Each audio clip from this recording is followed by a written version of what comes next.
Shalom, shalom, bien-aimés frères et sœurs, je vous salue dans le nom de notre Seigneur Jésus-Christ. Bienvenue à notre pain quotidien, notre espace de partage, d'édification, notre espace d'encouragement et de partage de la parole de Dieu. Alors le thème que nous abordons cette semaine, c'est le caractère de l'humilité. Comment l'humilité se caractérise chez un enfant de Dieu. Comment on peut voir à travers le caractère que quelqu'un est humble. Amen. Et nous sommes en train d'énumérer quelques traits. Hier, le docteur nous a exhorté dans le fait de ne pas se plaindre. Amen. Aujourd'hui, notre thème, c'est ne se surestime pas. Alléluia. C'est celui qui est humble, donc ne se surestime pas. Et notre verset de base est tiré de Galates 6, verset 3, que je lis. Si quelqu'un pense être quelque chose, quoi qu'il ne soit rien, il s'abuse lui-même. Alléluia. Amen. Amen. Alors, dans le chapitre 6 de Galates, il y a Paul qui explique un peu aux chrétiens comment vivre ensemble en tant que des personnes qui sont nées de nouveau, des personnes en Christ. Et il vient écrire que nous devons en fait nous aider à porter les fardeaux les uns des autres. Ça se trouve en Galates 6, du verset 1 à 2. Et qu'est-ce qui nous empêche de pratiquer cela en soi? C'est l'orgueil. Et pourquoi? Parce que on a cette tendance-là à se considérer toujours supérieur aux autres. Et nous nous considérons souvent autonomes, n'ayant pas besoin de l'aide de personne d'autre pourquoi? Pour porter notre propre fardeau. Amen. Et même lorsque même ce fardeau-là, il devient trop lourd pour nous, nous estimons que nous n'avons pas besoin d'aide. Ou peut-être que nous sommes simplement, en fait, trop fiers pour faire le travail de porter le fardeau de quelqu'un d'autre, aider quelqu'un d'autre. Il y a cette fierté-là qui nous environne qui n'est pas bonne. Alléluia. Et à la suite de ça, Paul vient nous exhorter à ne pas nous croire supérieurs à nos frères. C'est ce qu'il dit en substance lorsqu'il parle de si quelqu'un pense quelque chose, si quelqu'un pense être quelque chose, pardon, il s'abuse lui-même. Alléluia. Il dit quoi? Il dit que si tu penses être meilleur que l'autre, tu te trompes toi-même. Il nous parle à nous, mais encore plus à ceux qui se croient plus saints. Il y a ceux qui se croient plus purs, plus fidèles, ceux qui se croient sans péché. Alléluia. Ceux qui regardent les autres avec dédain parce qu'ils pêchent différemment, on va dire. Parce qu'en vérité, c'est ça. On prend les gens de haut, on se surestime parce que on se dit qu'ils n'arrivent pas, que eux, ils n'arrivent pas à éviter tel ou tel péché que nous jugeons facile à éviter. Alors que nous-mêmes, à un certain point, nous n'arrivons pas à éviter certains autres péchés. Alléluia. Et Dieu veut nous aider. Jésus disait quoi? Il disait, quiconque veut être grand parmi vous, qu'il soit votre serviteur. Alléluia. Donc là encore, il s'agit de l'orgueil. Et c'est l'orgueil qui nous pousse souvent à nous voir comme plus importants ou plus capables que nous le sommes réellement. Alléluia. Et c'est ce qui peut nous mener à nous tromper nous-mêmes. Amen.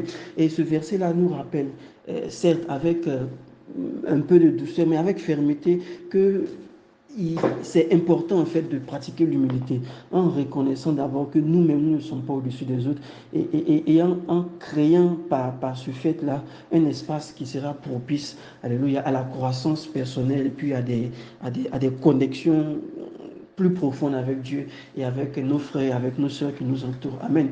Donc l'humilité, on va dire, nous permet de nous voir tels que nous sommes, avec nos forces, avec nos faiblesses, et nous permettent aussi de compter en fait en quelque sorte sur la grâce de Dieu plutôt que sur nos propres capacités que nous pensons avoir. Amen. Et c'est cette humilité-là qui va nous encourager à vivre de manière authentique, de sorte à bâtir une communauté qui sera fondée sur le respect mutuel de l'un, sur le respect mutuel, je veux dire, et sur le soutien plutôt que sur la compétition, sur la comparaison, parce que on aime se comparer. Alléluia. On aime être dans la compétition. C'est dans la nature de l'homme même d'être égoïste. Amen.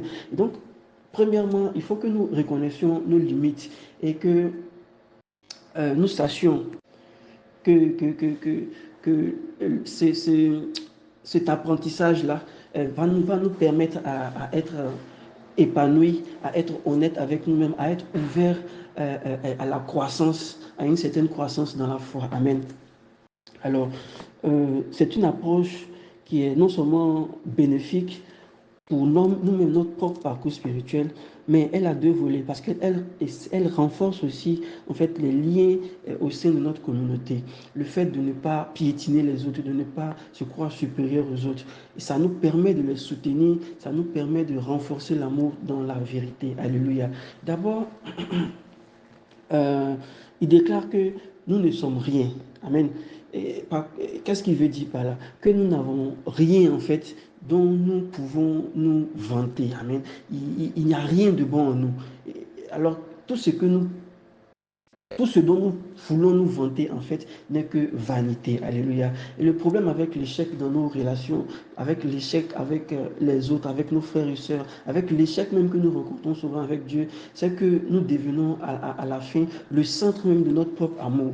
Alors que nous devons porter cet amour-là vers les autres, porter cet amour-là vers Dieu. Nous devenons le centre de notre propre attention. Alors que cette attention-là doit être dirigée vers ceux qui nous entourent. Alléluia. Et ça signifie que nous croyons à notre propre mensonge. Parce qu'il dit quoi? Il se trompe lui-même. Il s'abuse lui-même. Donc nous finissons par croire à notre propre mensonge. Et quel est ce mensonge-là? Que nous sommes plus importants, que nous sommes plus forts que les autres croyants, que nous sommes plus intelligents que les autres frères. Alléluia. Alors qu'en vérité, la Bible dit que c'est seul Jésus-Christ qui est assez fort pour répondre à tous nos besoins.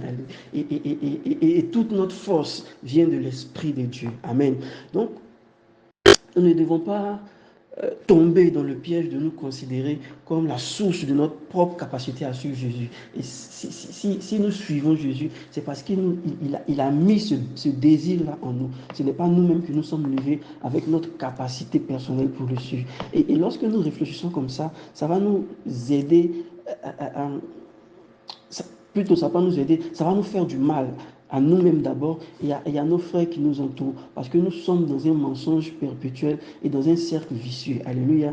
Donc aujourd'hui, qu'est-ce que Dieu veut nous dire? Dieu veut mettre le doigt en fait sur le danger que c'est de se surestimer, mais de s'estimer supérieur aux autres. Quand on commence à se comparer aux autres, c'est pourquoi Paul vient pour recommander que nous devons nous éprouver nous-mêmes. Alléluia.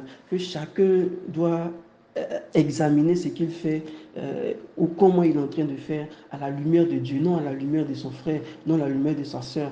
Et cela va nous aider à ne pas avoir en fait une estimation subjective, voilà, de notre propre état en nous comparant aux autres. Alléluia. C'est vraiment un examen et un jugement de soi-même qui seront essentiels à la croissance spirituelle saine au nom de Jésus. Que Dieu nous bénisse, que Dieu nous éloigne de la tentation de toujours vouloir nous comparer aux autres et de toujours vouloir se glorifier soi-même et qu'il développe en nous ce caractère de l'humilité dans le service des autres, quel que soit leur titre, quel que soit leur rang, au nom de Jésus. Bénédiction.